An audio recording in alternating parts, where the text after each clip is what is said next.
When your health is not where you would like it, and you cannot put your finger on what it is, we need to recognize that at times it's a cycle, and we just need to find a way to break that cycle.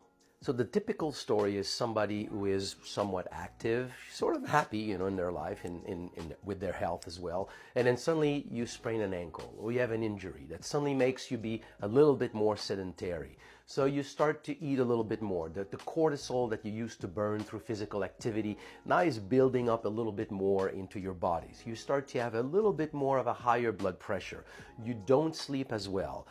So the lack of movement and all of this starts to make you put a little bit more weight on. That way, these fat cells start to secrete compounds, adiponectins, a whole families of compounds. Many of these compounds are inflammatory. So you start to build a little bit more of a systemic inflammation background, which is going to screw up with your satiety centers. So you start to have changes into your eating habits. You're hungry at times when you were not. So you start to eat and put a little bit more weight on. And as that weight on is put on, then you start to develop a very light form of insulin resistance that creates more high and lows in your glycemia, which makes you build more cravings. And it becomes a cycle that is very, very difficult to break.